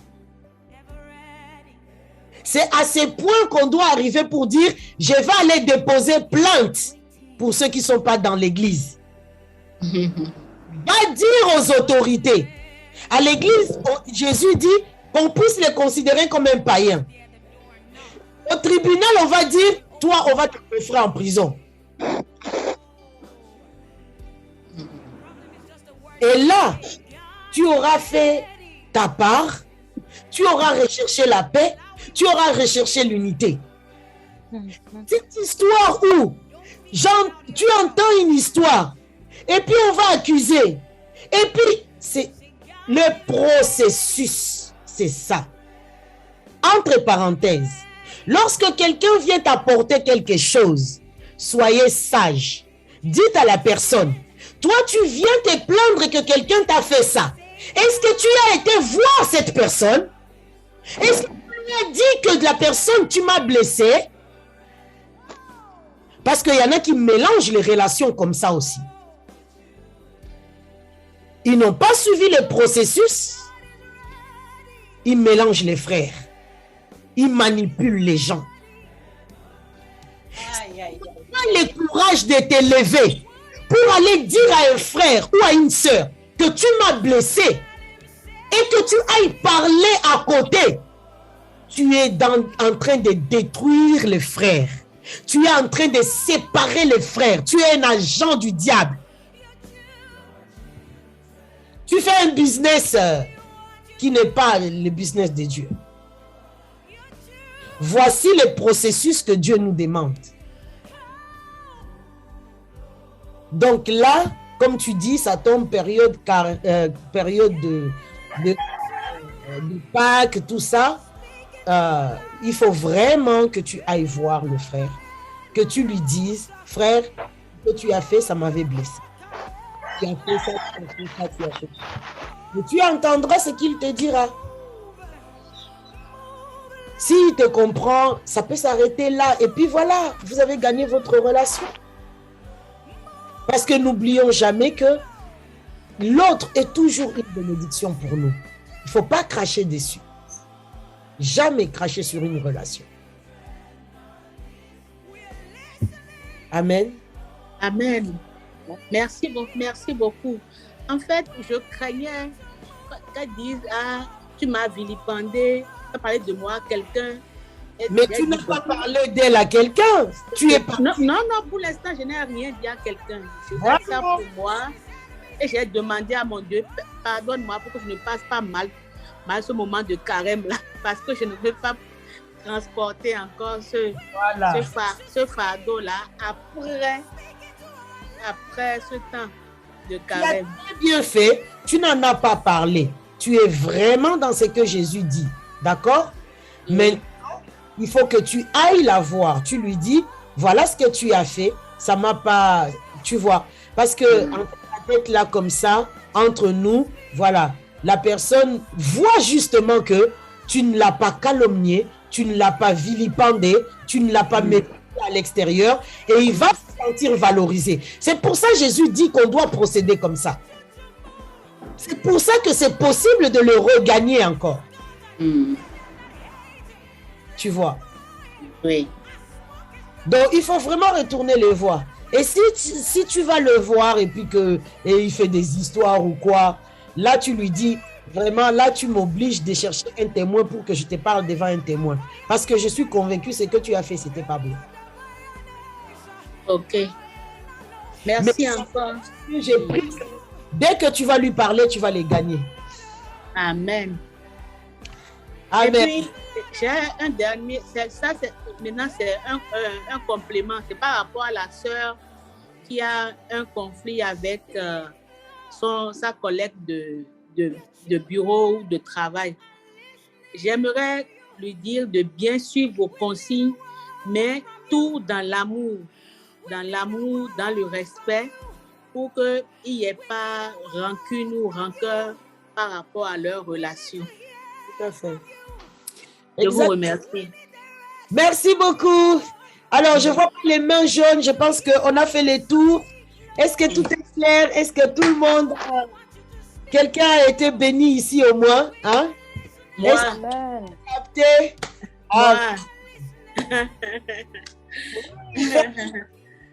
Moi. Oui, Tata Jolie, j'ai une question. Vas-y. J'aimerais savoir, est-ce que c'est une bonne attitude de se retirer peut-être au cours d'une dispute comme ça, une personne, un ami, un frère, elle dit quelque chose qui, sur le coup, t'a fait mal, mais pour éviter de mal lui parler, tu te retires d'abord le temps que peut-être la pression baisse et après, tu reviens et puis tu essaies de parler avec la personne. Est-ce que c'est une bonne attitude de se comporter. C'est sûr. La Bible dit, si là où il y a la dispute ou je ne sais pas quoi, il faut partir. Ça sert à quoi en fait? Il est en train de chauffer. Bon, tu pars pas comme ça en claquant la porte non plus. Ça, c'est pas bien. Tu claques pas la porte. Tu les tapotes sur l'épaule, tu lui dis, là, je pense que tu es trop énervé. Moi, je veux me retirer. Je veux aller un peu prendre de l'air. Et tout à l'heure, on va en parler. Tu vois? Calmement. Tu le dis calmement et tu te retires. Mais tu te retires pas. Ah, pareil, tu claques la porte. Ciao, va. Non. Tu signifies ton retrait et tu te retires. Et tu lui dis pourquoi tu te retires. Amen. Okay. Amen.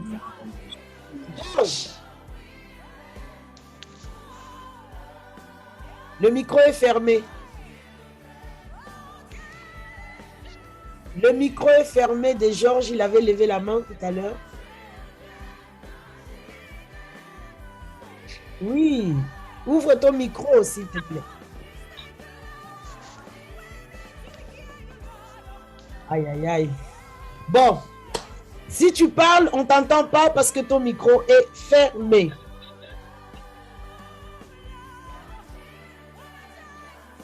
Bon, moi, je ne sais pas comment lui faire signifier son appareil. Ah, voilà, le micro est ouvert, mais non, même pas. OK. Est-ce qu'il y a une autre question, quelqu'un d'autre? Ou on va atterrir pour permettre à ceux qui sont occupés de vaquer à leurs occupations. Ceux qui veulent rester, qui ont de questions, ils peuvent en tout cas rester. Amen. Amen. En tout cas, merci au Seigneur. Merci encore pour votre attention, pour votre participation en tout cas à cet atelier. On a été ravis. On ne va pas terminer ces temps sans remercier en tout cas le Seigneur qui nous a accompagnés, qui a été avec nous du début jusqu'à la fin. Je regardais encore les attentes des uns et des autres au début. Rachel, tes attentes, c'est bon? Corinne, c'est bon? C'est bon. Oui. Joseph, c'est bon? Bon, Joseph a le micro fermé, on ne peut pas l'écouter. Messieurs Valsan, est-ce que c'est bon pour toi en te promettant le prochain atelier sur le parler? Oui, c'est bien, c'est très bien, grâce à Dieu. Amen. Alors, Fernand, tu vas postuler à la présidence de la République. Hein? Donc, tu vois que, au fait, Dieu ne nous donne pas, au fait, une responsabilité du jour au lendemain comme ça. Être en mesure de gérer tout un groupe, je ne sais pas de combien, du jour au lendemain, tu vois. Il va te préparer. Je compare ça, on a dit tout à l'heure que c'est la nature de Dieu en nous qui va grandir et qui va nous rendre capables d'aimer, de s'attacher aux autres. D'accord? De s'attacher à un tel, même s'ils sont nombreux. C'est vraiment cette capacité intérieure que Dieu nous donne. Ça veut dire qu'aujourd'hui, au point où tu en es, si Dieu t'a donné la responsabilité d'un groupe de 2 personnes, il faut que tu travailles cette capacité intérieure en toi de l'amour de Dieu en mettant les bonnes habitudes en place. Tu appelles un tel, tu l'appelles, tu appelles un autre, tu t'organises. Mais tu te soucies vraiment des gens, quoi. Demain, tu vas te soucier des gens et à droite, à gauche. Tu vas voir que ça va devenir un peu naturel, au fait. Et n'oublie pas que le Seigneur va te conduire parce que sinon, on n'aura jamais de président de la République. On n'aura jamais de président des États-Unis. C'est possible de gérer et de manifester. Sinon, Jésus n'allait pas être en mesure. Mais l'Esprit de Dieu en nous nous rend capable de gérer en tout cas les personnes. Mais à nous de faire grandir cette capacité-là pour ne pas nous retrouver dans l'idée. Amen. Amen. Amen. Sylvie, tu as reçu tes clés, c'est bon? Je l'entends pas. Bon, oui, c'est bon, Tata Jolie. C'est bon. Très bien. Merci beaucoup. Amen. En tout cas, que le Seigneur nous aide à non seulement, il n'y a qu'une clé, la nature de Dieu en nous rend capable d'écouter. Nos relations dépendent de notre qualité d'écoute. Dieu nous en rend capables. Amen.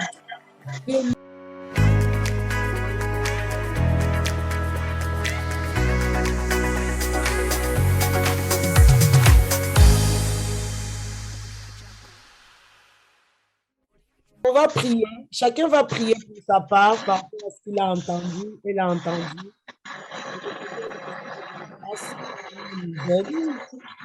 À être vraiment de ceux qui savent écouter, parce que l'écoute, c'est vraiment très, très important, et que cet amour, ce pouvoir, cette capacité, cette nature de Dieu en nous continue à grandir parce qu'on en a vraiment besoin.